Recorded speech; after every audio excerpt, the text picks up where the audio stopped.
Now, the invasion of Ukraine by Russia has hit its first target in Nigeria, with bakers increasing the price of bread effective Monday, 25th of April 2022. Apart from homemade problems, which includes but not limited to the galloping increase in the price of diesel, the war has severely affected the price of wheat, which the bakers claim constitutes about 60% of bread making process.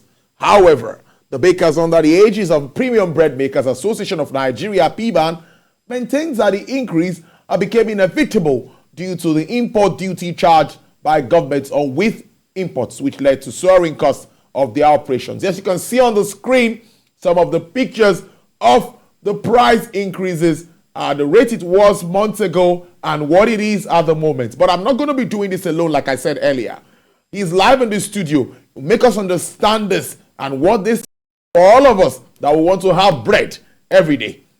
I have the president of Premium Bread Makers Association of Nigeria, Mr. Emeka Onoha. Thank you so much for your time. It's good to have you in the studio. Thank you, Tolu. Emmanuel Onoha. Emmanuel, I beg your pardon, Emmanuel Onoha. Thank you. It's always said that many times I have you in the studio, it is always when the price of bread is on the high side.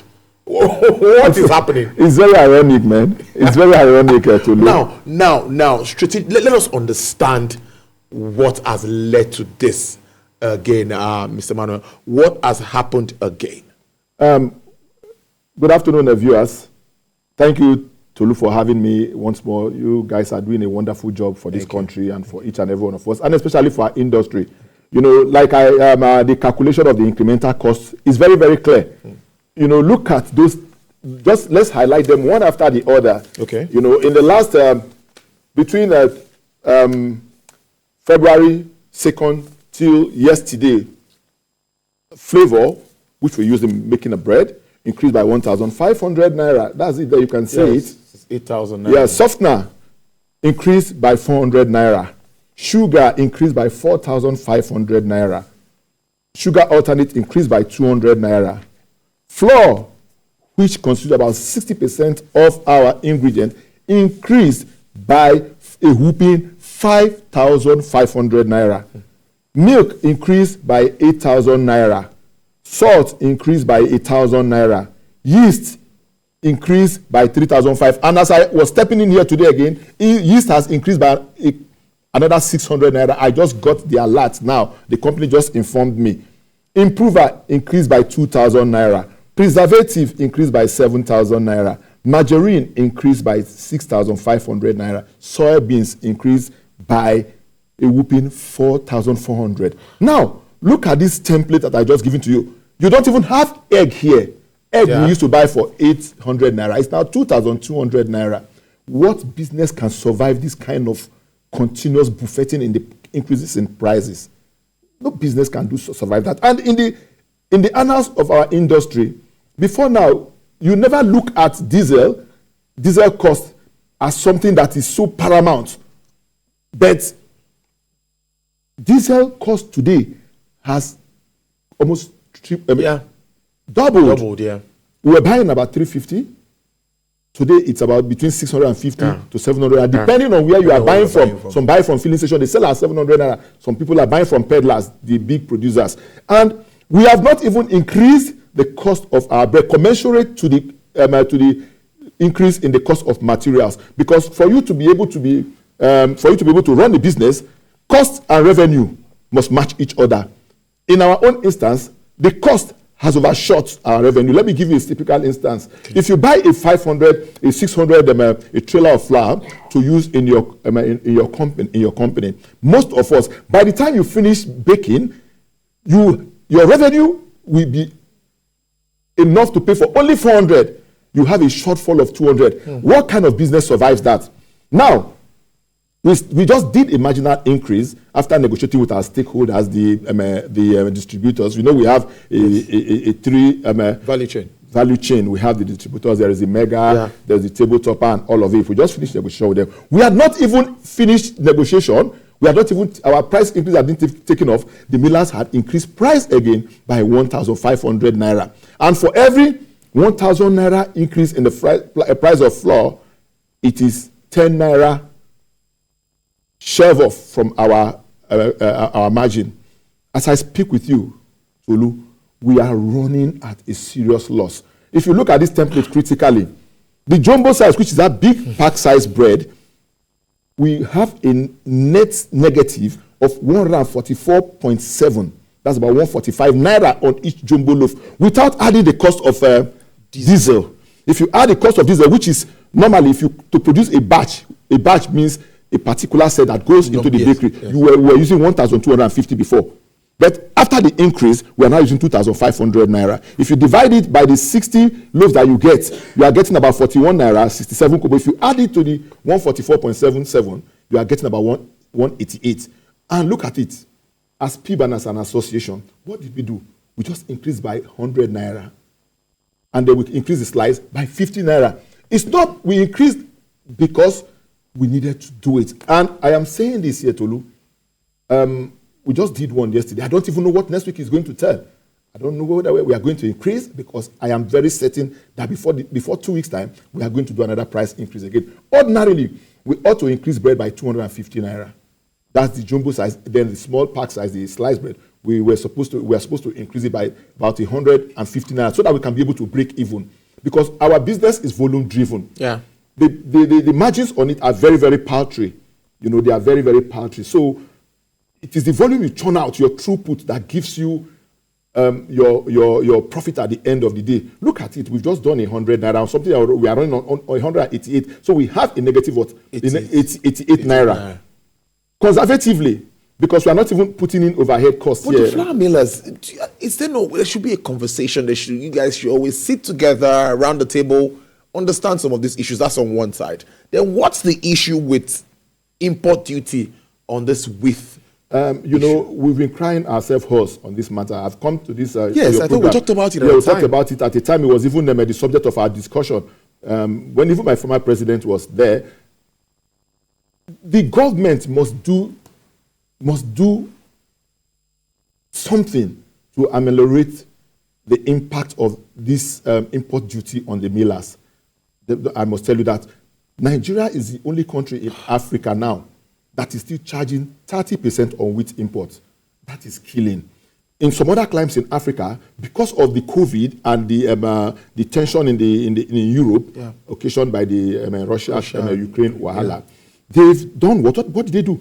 They froze the import duty on wheat. But here, the government is charging 30%.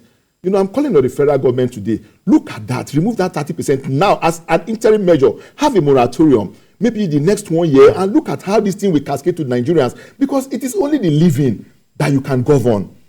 If all Nigerians fall there, who are you governing? You understand? The government now sees that 30% wheat import as part of their revenue generation, which is not supposed to be. Before now, we look at Nigerians, ordinarily, Nigerians don't even know how important diesel is to the country. Yes. People don't know. Industries, bakeries, all of the big companies and all of that, they run on diesel. On diesel, because our banks are cutting their time now. Yeah, I was in the first bank. I was in first bank the other day. They close at 3 o'clock now. One of the other banks closes they were closing at 5 before. They are closing at, I think, GT. They close at 4 o'clock now. The guys that are doing the hospitals run at they have the timing at which they run their diesel. For us in the baking industry, it is even worse for us because of the power situation of Nigeria, our own ovens are configured in such a way that you use diesel to power and burn your oven. You understand me? That's what you use to power it, to burn your oven. Is the diesel. We use it for our vehicles. We use it for light. There is no light anywhere. We don't run on public energy. Public energy for us is on a standby. Why we run on generator? We run on generator 24/7. How can businesses survive? This kind of buffeting increases here and there. And in the face of all this, people are out there thinking that maybe the bakers are making profit. We are all running to lose. Businesses are closing in droves. Last week, about 6 of my members closed shop in Lagos. It goes, 6 of them. And they employ people. Yeah, they employ averagely. Those of them that close, averagely they employ 50 people. Yeah, and the so 50 that's 50 times 6. That's about 300. Then what about the multiplier effect? What about the distributors? Labor market. Then what about and this whole thing has to do with insecurity. Once you begin to say people begin to lose job, what do? You are exacerbating insecurity.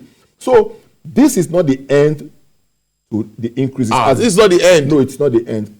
It's not the end. That's the truth. Let's look at other things here now. I'm seeing where we can get interventions. Okay. You've talked about this flour thing, how government can, address this issue of wheat imports and all of that. 30%. I'm looking at where again do you think government can intervene in all of this? Because we have sugar here. What's happening to sugar production in our country? Milk, salt, yeast, improver, preservative, butter, margarine, soya beans. We should have soya beans in Nigeria. What's this argument that we can't use our own kind of wheat to make our bread, or we can't use it? Are we so internationally inclined that we can't even try made in Nigeria? Yes, we are too internationally inclined. Yes, in Nigeria, about 13 states or thereabout grows wheat. About 13 states. But what is their throughput in the year? Nigeria does about 5 million metric tons. And this whole of the 13 states can never give you up to 300 metric tons. So about 98% of your 99% of your wheat requirement is imported. Yeah. You understand me? So and that is the way it goes for every material you are seeing there. You understand? Every material is almost import dependent. Even the sugar refiners, as I'm talking to you now, they said the sugar refiners are down. The next thing, as they are coming back, they are increasing their prices. How do we continue in this kind of vicious circle? It is the bakers that are feeling the brunt because we are the end users of their whatever they produce. Look at it there. Margarine that we were buying 13,000 is now 20,000 plus. This whole thing, none of it is produced in this country. Until we begin to make deliberate efforts to ensure that this country have in-house capacity and capability to produce some of these things, we'll continue to dance in the vicious circle until the whole bubble will burst one of these days. It's really sad. I'm looking at this now, and many of these businesses, truth be told, some are even on loans because some people borrow to run this because it's capital intensive. So how are your members? How have you guys been managing up all the while? It's very, very stressful, Tolu. People are, because there is no support from anywhere for you. Yeah.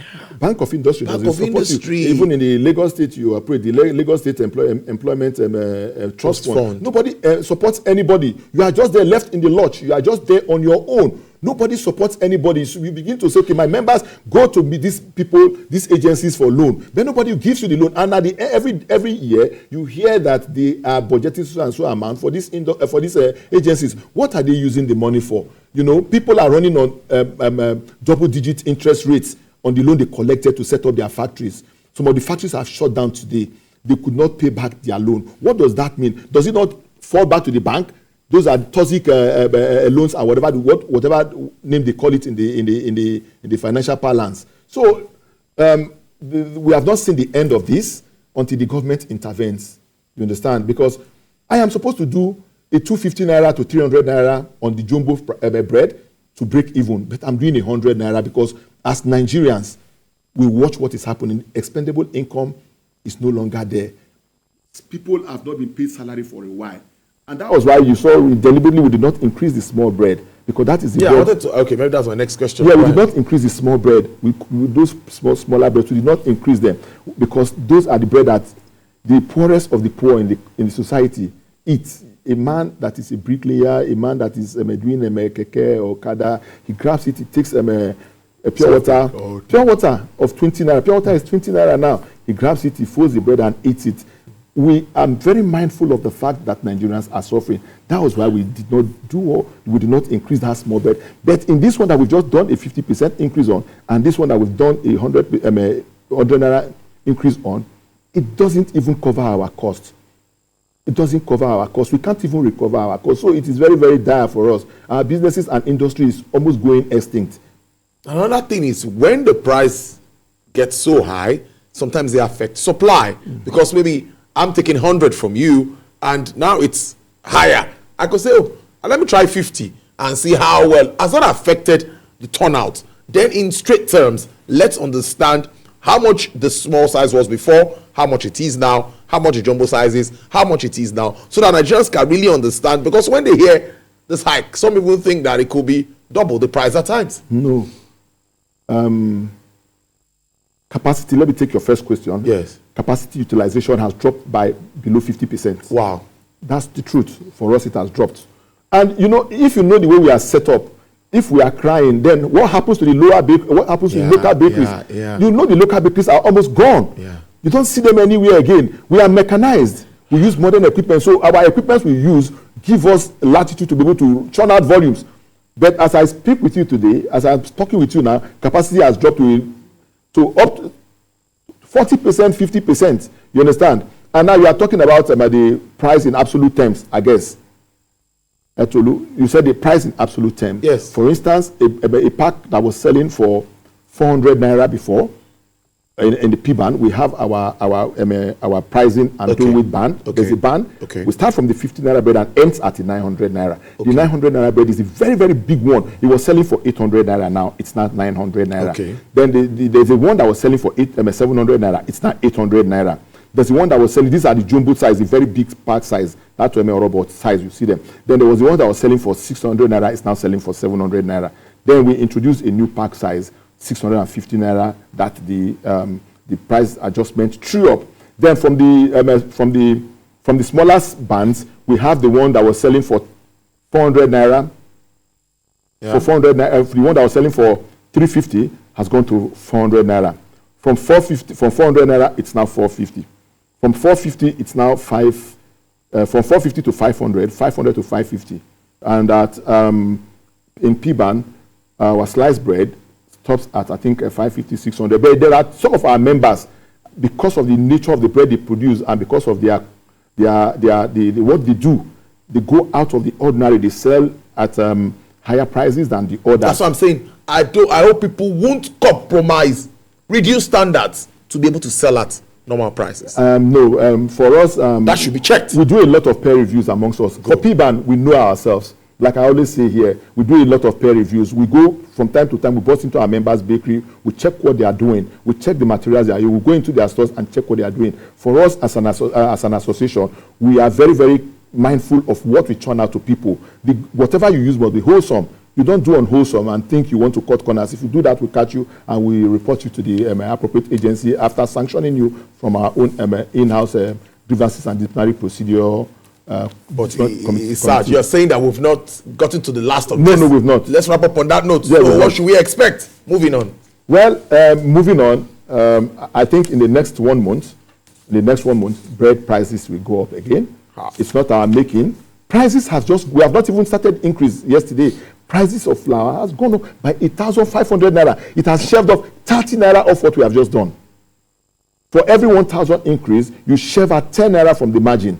You understand me? The diesel, as I was coming here, they were calling me that the 2,500 liters diesel that we bought, we couldn't even, we were buying 300, but we have reduced it to 2,500, was finished. And I will now be forced to go with jerry cans to filling stations to augment. And we run 247. So who pays for those things? For goodness sake, we are not charitable organizations. We are not NGOs. We are set up to make profit, to add value, because we pay our taxes to FIRS and for those of us in Lagos and the states, the state internal revenue services. So we have not seen the last of this until, if the prices remain and freezes, then we have no basis increasing prices. What we do is garbage in, garbage out. What we do is garbage in, garbage out. You look at your costing, you look at your template. It is your template that gives you the inkling on what you need to do. True. But in doing it, there must be the human element and the human angle as Nigerians to read. That's a good one. That's a good way to live it. Yeah. Have that human face when you're doing it. And we've not had the last of this conversation. We'll try to also get flour millers and others in this value chain to come tell us what's really happening with regards to the price of bread. I'll be speaking to Mr. Emmanuel Onoha. He is the president of Premium Bread Makers Association of Nigeria, P-Ban. Thank you so much, and do enjoy the rest of your day. Thank you, Nigerians. Thank you, Tolu, for always having me. Please, I beg of everybody, let us continue to do the most for this country to ensure that we are out of the woods. It's very, very tough. Indeed.